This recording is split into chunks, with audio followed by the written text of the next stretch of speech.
a hexagon? Do you stitch your seams down or do you glue them down? They accomplish the same thing.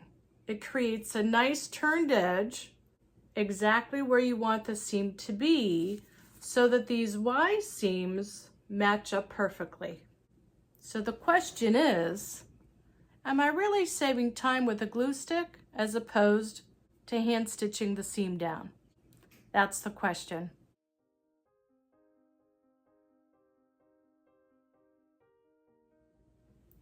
Welcome, my name's Angela Davis and I'm the 4M Quilter. And today's a little impromptu video about just that.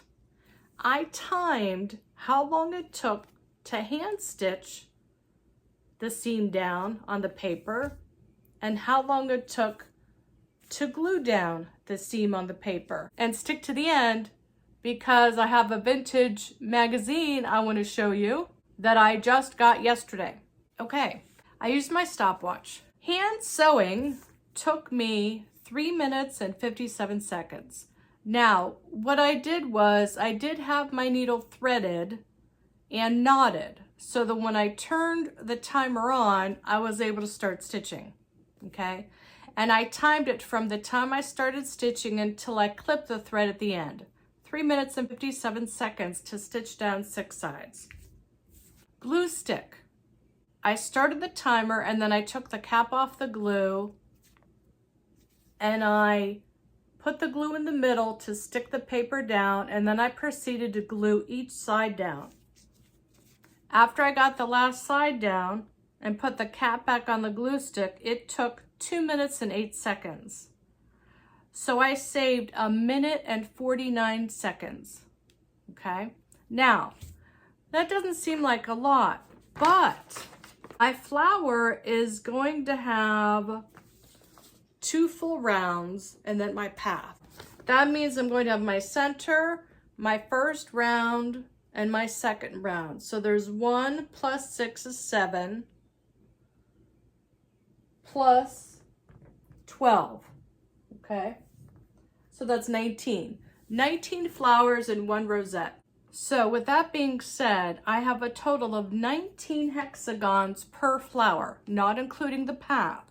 I would be spending 67 minutes and 83 seconds if I were hand sewing all of these down. Glue sewing is 39 minutes and 52 seconds. I'm saving 28 minutes and 31 seconds per flower, per rosette. So I'm saving about 30 minutes per flower. Now, I'm not sure how many flowers I'm gonna have in it yet. Thinking about doing 4 across by 5 rows down. That would be 18 full flowers and 10 half flowers. I'm not including my time with my path. So why did I take the time to calculate the seconds and compare the two? Well, time is very precious.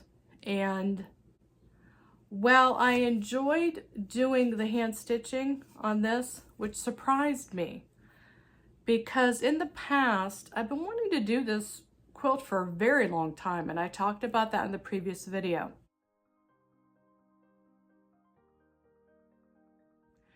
But I honestly don't think I was ready, because no matter what technique I did, whether it was trying to machine piece or hand piece, or I'd have a few issues with it. Either it was buckling or the seams weren't matching, or especially when I was trying to do the machine piecing. But I think the biggest issue, now that I look back, was I wasn't ready for it yet up here. And I think I was intimidated by it. And so now, as I'm starting this again, my fear has gone. And I'm realizing now that there's no time like the present. It's on my bucket list. Let's do this. And when I found that green print fabric, it reminded me why I was holding on to it. And I specifically was holding onto that fabric so that I could do the Grandmother's Flower Garden hexagon. And so I guess to sum up, I've learned a couple things. Number one, I'm ready to do the quilt now. Number two, I am saving time by doing the glue stick method, but I'm still enjoying the hand piecing because I did hand piece all of this, okay? And I am enjoying that. Now that's not to say that I might not do some of the rosettes on the machine and do a little tiny zigzag stitch. I may still do that. I just sort of wanted to find out how much time am I really saving, and does it work for me? And it does work for me because my time is divided, you know, between my work, my children, and my extended family. And so if I can save a little bit of time in the beginning, then that helps me accomplish what I want to accomplish, but still enjoy the process, because I am enjoying the process. Even with the glue stick, I'm enjoying it. I'm having fun with it. So there is an advantage to Elmer's. Thank you, Elmer's, for what, 100 years of a product that's still going strong. I'm at the end of the video and I want to show you what I found. You know how I am. Okay, so for all regular viewers, you know how I am. I like to collect vintage magazines, vintage books, and vintage patterns relating to quilting and or sewing. So if you're new to my channel, just know that a lot of videos at the end or the beginning, I'm going to show my most recent purchase or pull out one of my vintage books or magazines to share it with you. So here it is. And it's by a company called Marshall Cavendish Limited, 1973. It says this Golden Hand Special takes a fresh look at traditional patchwork. And right here on the first page, Hexagon. I opened up this magazine in the thrift store and I went, oh, I'm buying this. I was so excited. But this little pamphlet has a lot of information in it, a lot. It talks about a little bit of the history of patchwork and quilting from different cultures. It talks about and gives you templates for different shapes for English paper piecing. It talks about machine patchwork. And right here, look, hexagon tablecloth. How cool is that? And it goes on to talk about, here's what it says. I need the light. If you're experimenting with your first piece of patchwork, the hexagon with 6 equal sides is by far the simplest shape. I don't know about that. The wide angles and the corners mean that there is no difficult folding of the fabric as with the long diamond or triangle. Okay, that's true. 7 hexagons joined together make a single rosette. By making one rosette, you can learn all the basic techniques of patchwork. A hexagon has been used here to make a simple table mat, but you could make a pincushion with a smaller template, or sew a rosette to a pocket of an apron or a dress, or join several rosettes together to make a small cushion cover. So it's giving you some options, but it gives you detailed instructions about how to put the hexagons together, and it also gives you examples. Like, look at her skirt. Look at the bottom of the skirt. Isn't that gorgeous? And then here's the little girl's vest. That's beautiful. And then the book goes on to talk about the various designs and patchwork and what you can make with them.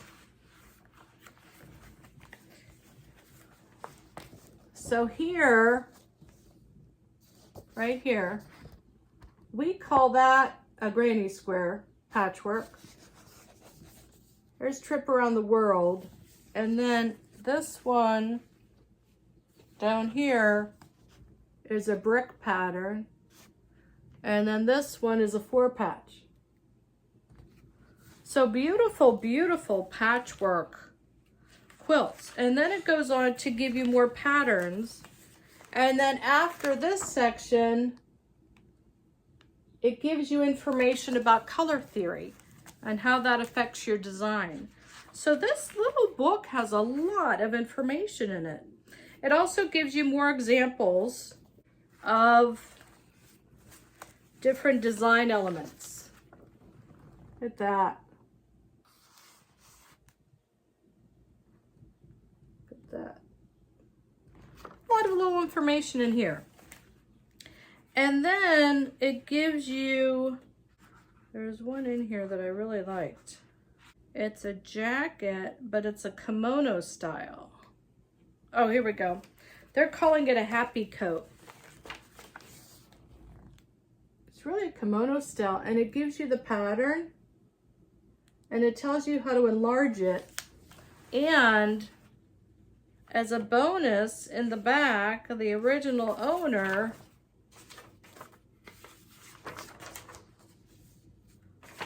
drew out a grid, a 1-inch grid.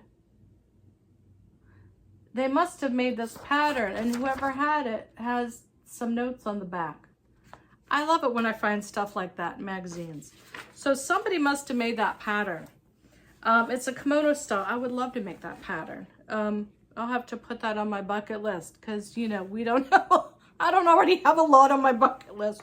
Oh, geez. But they also talk about applique. They have a yo-yo pattern in here. Just, I mean, this little book has so much information. Oh, here we go. Design and texture and patchwork. See how the colors gives you that depth. So I really lucked out. Now this was originally $1.95, and this was printed in, what did I say, 1973. So this was $1.95 in 1973, and I paid $1.99 at the thrift store. And sorry, it's humid in here already. So I was just, and even on the cover, look what she's working on.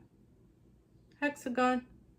This one's a scrappy one. I like that. I like that a lot. I might have to do a scrappy one after I'm done with this one. Jeez. Another one to put on my bucket list. I don't know. Are we ever going to have enough days in our lifetime to make all the quilts that we want to make? I don't know. Let me get a sip of my coffee.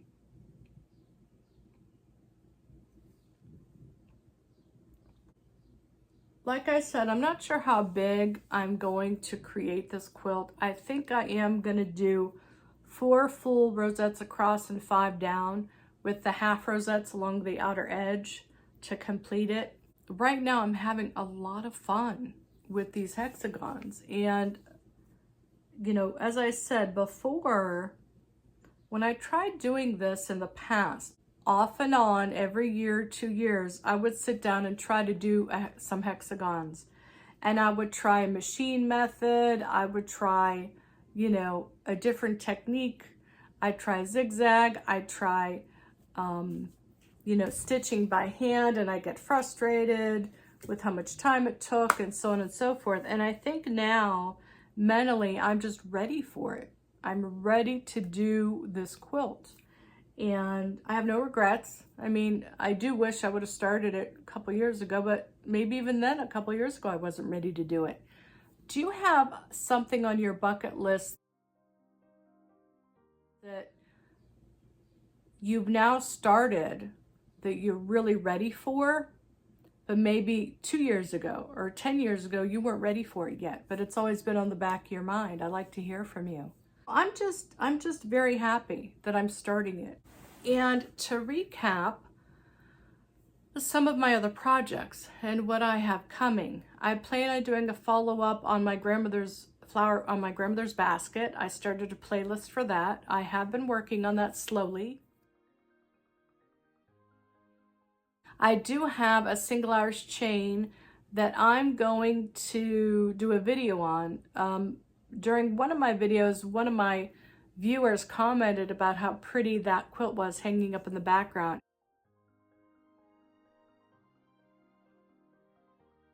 It has all the pinks and oranges in it. It's a single arch chain with really bright florals. I'm going to be doing that video within the next 2 weeks. And of course, I will be keeping you posted on how I'm progressing with my hexagons. Oh, I wanted to mention another comment from my viewers. Thank you, by the way. She said that with the glue stick, I was dry ironing mine after I did the glue stick. She said, you do not have to do that. It should stick on its own, and it is.